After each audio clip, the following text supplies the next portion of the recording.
Welcome to This Explainer. Today, we're diving straight into two major theological movements that absolutely profoundly shaped American fundamentalism.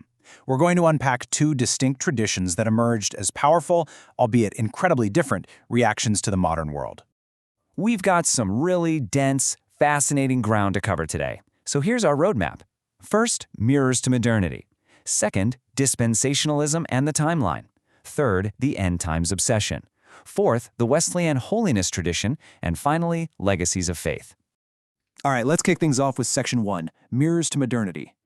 So, to really understand these movements, we have to set the stage in the late 1800s and early 1900s and figure out exactly what they were pushing back against. At that time, the modern world was just bursting with this incredible optimism. There was this prevailing belief that human beings were inherently good, that our morality was naturally on the rise, and that history was steadily progressing toward a much better society. But both of the movements we're looking at today acted as direct mirror images to that modern optimism. They viewed human nature with a profound realism, maybe even a deep pessimism. They essentially looked around and said, actually, no, we are in rebellion, and any real fix to the human condition is going to require some very direct, very dramatic divine intervention. Moving right along to Section 2, Dispensationalism and the timeline. Let's look at how a massive grassroots movement sought to rigorously, and I mean rigorously, map out God's plan for history. Unlike other traditions that focused on the similarities across the Bible, this movement, which was really popularized by figures like John Nelson Darby from the Plymouth Brethren, took a completely different approach. They quite literally carved history up into distinct eras, which they called dispensations. A core tenet of their belief was emphasizing the sharp differences between the Old Testament, which they saw as functioning largely on law and works, and the New Testament, which functioned entirely on grace and faith. Now, what's really fascinating about this worldview is how they chose to read the Bible. While a Reformed tradition might look at the world through the lens of, say, Romans or Galatians, dispensationalists heavily focused on the apocalyptic books, specifically Daniel and Revelation. They maintained a very strict, permanent distinction between Israel and the Christian church. They firmly believed that ancient land promises made to Israel in the Old Testament hadn't just spiritually transferred over to the church, but would be fulfilled quite literally on the world stage. And honestly, that's exactly why the establishment of Israel in 1948 was seen as a massive, validating event for this entire movement. They didn't just have vague ideas, they mapped out history meticulously. They believed we're currently living in the church age, but they anticipated an imminent end to this era, which would be followed immediately by a 7-year tribulation. And this wasn't a metaphor for them. They expected a literal period of global chaos and plagues, directly mirroring the plagues we see in the book of Exodus. And after that, a literal 1,000-year reign of peace on earth, known as the millennium, where Christ rules and Satan is bound. Because of this highly specific timeline, you can imagine the intense internal theological debates it sparked over exactly when believers would be raptured or physically taken out of this chaotic timeline. The hardcore stance was the pre-tribulation view, the idea that believers would be spared entirely. Others argued the first 3.5 years wouldn't be too bad, placing the rapture mid-tribulation, and still others argued believers would actually have to suffer through the entire thing before being rescued. These were not minor academic disagreements, folks. These were massive debates that determined who you aligned with socially and theologically. Which brings us to Section 3, the end times obsession. So how did this futuristic timeline actually affect daily life? Well, it led to a practice known as newspaper exegesis. Just imagine trying to decode ancient biblical prophecies using your morning paper. Believers would practically hold a Bible in one hand and a newspaper in the other. They were constantly looking for modern equivalents to ancient prophecies. For example, during the Vietnam War, some people interpreted the literal locusts with stinging tails prophesied in the book of Revelation as military helicopters. And when the war ended, they simply had to find a new set of current events to match the text. By treating the biblical text strictly as a tool for historical observation, adherents would systematically map highly charged global figures directly into their apocalyptic frameworks. When bombs were falling during World War II, they looked at someone like Adolf Hitler and honestly asked, does he match the profile of the Antichrist? And to be fair to them, this apocalyptic lens actually made them incredibly savvy to the evil of the Hitler regime right away, at a time when other optimistic modernists were still making excuses for him. They were just always on the lookout for who the next major apocalyptic player might be. But beyond all the fanciful charts and the intense newspaper speculations, this theology created a really powerful daily doctrine of imminency.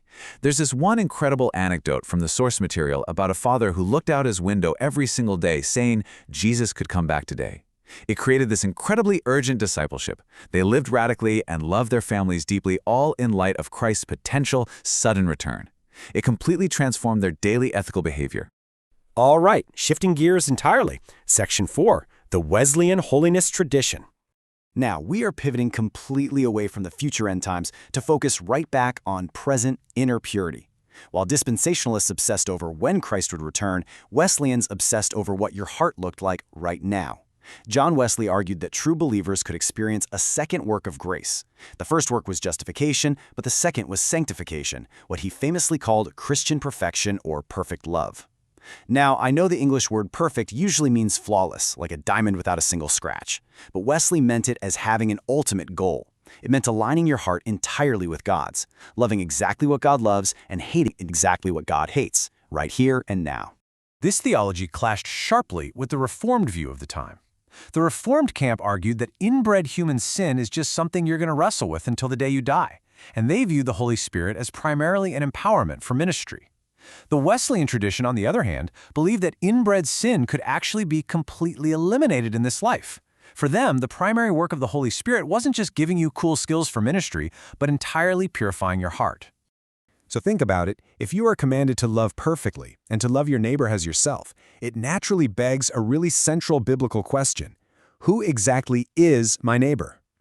When faced with this, Wesley gave a radical answer that completely altered American social history. His answer? Your neighbor is the poorest of the poor.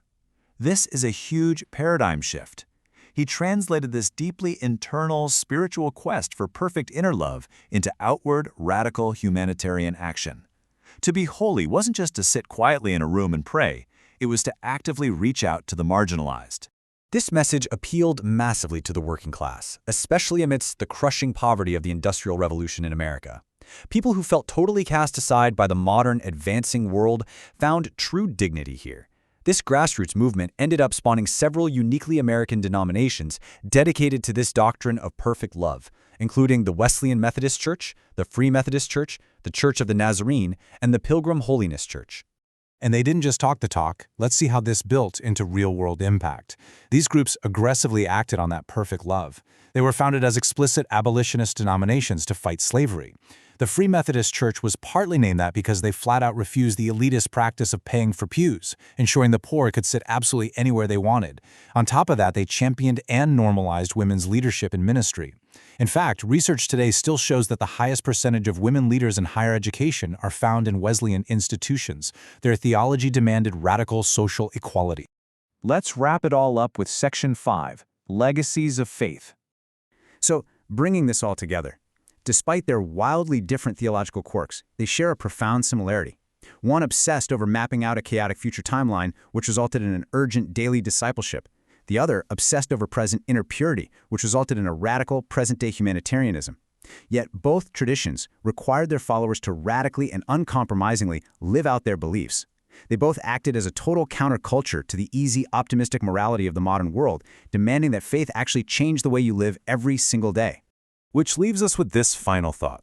We've seen how a pessimistic, realistic view of human nature drove these groups to expect divine intervention and radically alter their societies. So, whether we are eagerly looking to the future or focusing deeply on our present actions, how are these ingrained historical lenses of ultimate optimism versus theological realism still coloring the way we try to make sense of our world right now? What lens are you looking through when you read today's headlines? Thanks for joining us for this explainer, and we will see you next time.